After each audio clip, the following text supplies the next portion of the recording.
Hello friends, welcome back to our YouTube channel. This is your educator Anil Kumar Verma और आज हम बात करने वाले हैं डिफ्यूजन प्रेशर डिफिसिट और डीपीडी के बारे में। तो सबसे पहले वर्ड डिफ्यूजन प्रेशर डिफिसिट का मतलब समझते हैं। तो डिफ्यूजन प्रेशर डिफिसिट बेसिकली दो वर्ड से मिलकर बना है, diffusion pressure and deficit. Deficit का मतलब होता है रिडक्शन और कमी आना। डिफ्यूजन प्रेशर एक ऐसा प्रेशर होता है या फिर एक पोटेंशियल एनर्जी होती है जो सबस्टेंस के मॉलिक्यूल को मूवमेंट कराती है फ्रॉम हायर कंसंट्रेशन से लोअर कंसंट्रेशन की ओर। In other words we can say that reduction in diffusion pressure is known as DPD. ठीक है, और इस वर्ड को सबसे पहले यूज किया था मेयर ने in the year 1938। Diffusion pressure deficit को बेसिकली सक्शन प्रेशर और एब्जॉर्प्शन पोटेंशियल के नाम से भी जाना जाता है। अगर सीधी और सिंपल भाषा में कहें तो DPD is nothing, it is just a demand of water in a cell, और इसका जो यूनिट होता है वो एटमॉस्फेयर होता है। अगर इसको मोर प्रिसाइज और साइंटिफिक वे में बात करें तो DPD is the difference between the diffusion pressure of a solution and pure solvent, that is water। तो सबसे पहले बात कर लेते हैं solution क्या है। solution is nothing, it is a mixture of solute and solvent molecule। solute वो होते हैं जो solvent में घुले होते हैं, for example NaCl, sugar. Diffusion pressure जो होता है वो प्योर वाटर का क्या मैक्सिमम होता है, that is equal to 1245.69 ATM at the standard temperature and pressure. और डिफ्यूजन प्रेशर डेफिसिट का जो मोमेंट होता है वो lower DPD to higher DPD की तरफ होता है। चलो इसको समझते हैं with the help of example. Let's take a 3 beakers A, B and C। और शुरुआत में क्या किया, हमने इन तीनों में एक प्योर सॉल्वेंट को भर दिया। जब प्योर सॉल्वेंट है तो डिफ्यूजन प्रेशर क्या होगा, हाईएस्ट होगा। वाटर पोटेंशियल भी क्या होगा, हाईएस्ट होगा। ठीक है, वाटर पोटेंशियल क्यों हाईएस्ट होगा, क्योंकि प्योर वाटर का वाटर पोटेंशियल जो मैक्सिमम होता है that is equal to 0। In other words we can say that the kinetic energy of free molecule of a water is known as water potential. ठीक है, फिर हमने क्या किया, हमने बीकर सी में कुछ मॉलिक्यूल मिला दिए, किसके, सोल्यूट के। जैसे ही हमने सोल्यूट के मॉलिक्यूल्स को मिलाया वैसे ही क्या डिफ्यूजन प्रेशर क्या हो गया, डिक्रीज कर गया, और वाटर पोटेंशियल भी क्या कर गया, डिक्रीज कर गया। जैसे ही डिफ्यूजन प्रेशर और वाटर पोटेंशियल डिक्रीज करेगा वैसे ही जो डीपीडी की जो वैल्यू होगी वो क्या करेगी, इंक्रीज करेगी। मतलब डिफ्यूजन प्रेशर डिफिसिट की वैल्यू क्या करेगी, इंक्रीज करेगी। तो जो मूवमेंट होगा सॉल्वेंट मॉलिक्यूल का फ्रॉम बी टू सी, क्यों, because as we all know that solvent molecule always move from higher diffusion pressure to the lower diffusion pressure or higher water potential to the lower water potential or lower dpd to higher dpd। I hope कि ये सबको clear हुआ होगा। अब हम basically बात करने जा रहे हैं डीपीडी के फार्मूलेशन के बारे में। तो DPD is equal to osmotic pressure minus turgor pressure और अ वॉल प्रेशर। तो सबसे पहले समझते हैं टर्गर प्रेशर है क्या। टर्गर प्रेशर एक्चुअली जो सेल के प्रोटोप्लाज्म के द्वारा लगाया गया प्रेशर सेल वॉल पे क्या कहलाता है, टर्गर प्रेशर कहलाता है। ठीक है, एट अ सेम टाइम एक प्रेशर और जनरेट होता है against the turgor pressure, that is known as wall pressure. ठीक है, जो डीपीडी का जो पर्पस है बेसिकली वो है explain the direction of water movement, जैसा कि हम लोग पीछे पढ़ के आए। और as we all know that DPD जो डायरेक्टली प्रोपोर्शनल होता है कंसंट्रेशन ऑफ सॉल्यूशन को, इसको प्रूव करेंगे अभी।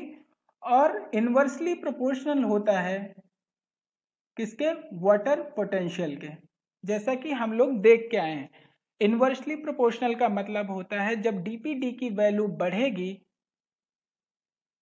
उसी टाइम वाटर पोटेंशियल की वैल्यू क्या होगी? कम होगी।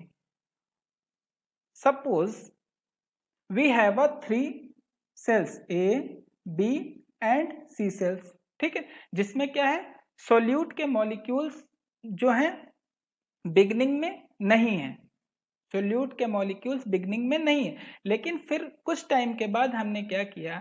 ए सेल में कोई सोल्यूट का मॉलिक्यूल हमने नहीं मिलाया, बी सेल में कुछ सोल्यूट के molecule, these yellow color particles are indicating the solute molecule, ठीक है।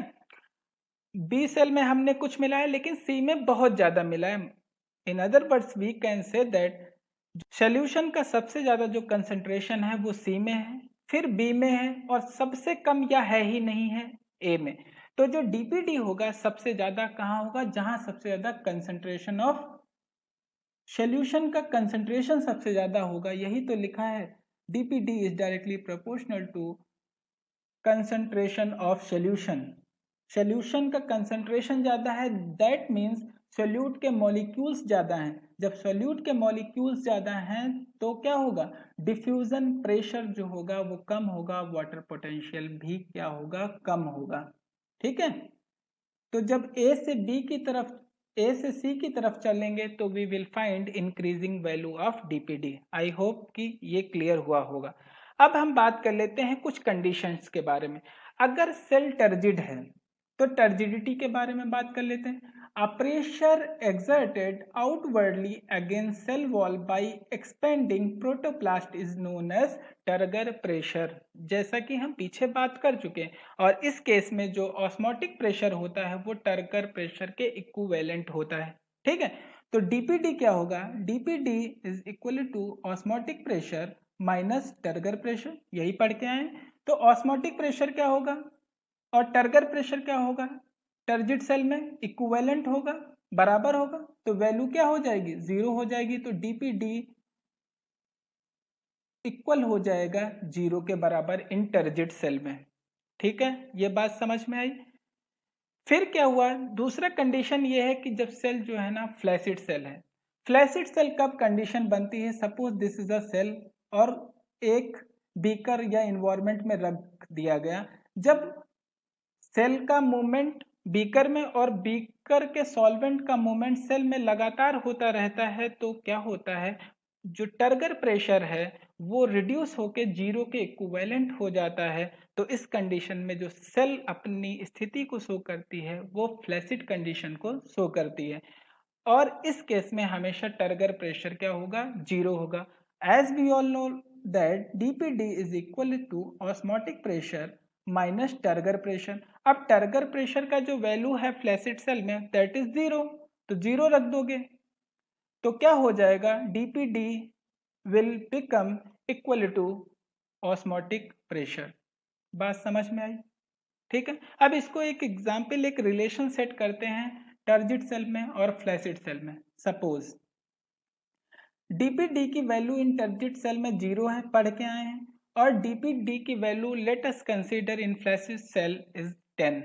तो जो वाटर का मूवमेंट होगा या फ्लो ऑफ वाटर मूवमेंट होगा that is from turgid cell to the flaccid cell, क्योंकि वाटर का मूवमेंट होगा from lower DPD to the higher DPD value, ठीक है। आई होप कि ये सबको क्लियर होगा। अब थर्ड कंडीशन है कि अगर सेल प्लाज्मोलाइट सेल है, प्लाज्मोलाइट कंडीशन क्या होती है उसके बारे में हम लोग जान लेते हैं। When cell placed in a hypertonic solution. अब पूछोगे sir what is hypertonic solution? तो हाइपरटोनिक सॉल्यूशन वो होता है जिसमें सॉल्यूट के मॉलिक्यूल्स ना बहुत ज्यादा होते हैं, ठीक है। सॉल्यूट के मॉलिक्यूल्स बहुत ज्यादा होते हैं, ये हमने प्रीवियस वीडियोस में फुली कॉन्सेप्ट के साथ डिस्कस कर रखा है। You can also visit that particular video as well. तो क्या है? हाइपरटोनिक कंडीशन है जिसमें क्या है, बीकर के अंदर या आउटर सराउंडिंग के अंदर क्या है, सोल्यूट के मॉलिक्यूल्स बहुत ज्यादा हैं और सेल के अंदर क्या है, बहुत कम सोल्यूट मॉलिक्यूल है। तो वाटर का मूवमेंट होगा सेल से बीकर की तरफ होगा, सेल से बीकर की तरफ होगा तो सेल क्या हो जाएगी, सेल का जो प्रोटोप्लास्ट होगा वो श्रिंक करने लग जाएगा और इस कंडीशन में turgor pressure will be negative. ठीक है, जब टर्गर प्रेशर नेगेटिव हो गया, टर्गर प्रेशर क्या है, नेगेटिव है, तो हम रख के देख लेते हैं DPD is equal to osmotic pressure minus turgor pressure. Turgor pressure की अगर हम वैल्यू रखते हैं तो ये माइनस है OP minus minus turgor pressure, जब हम इसको सॉल्व करेंगे तो प्लस टीपी, मतलब डिफ्यूजन प्रेशर डिफिसिट हो जाएगा equal to osmotic pressure plus turgor pressure. In other words, we can say that in plasmolite cell, DPD value will be high than the flaccid cell, than the fully turgid cell. तो सबसे ज़्यादा जो DPD की value होगी वो plasmolyte cell में होगी, फिर फ्लैसिड सेल में होगी और सबसे कम होगी फुली टर्जिड सेल में। चलो एक प्रैक्टिस क्वेश्चन को सॉल्व करते हैं। Suppose there are two cells, A cell and the B cell. A का जो टर्गर प्रेशर है वो 10 है, ठीक है, और ऑस्मोटिक प्रेशर जो है वो 15 है।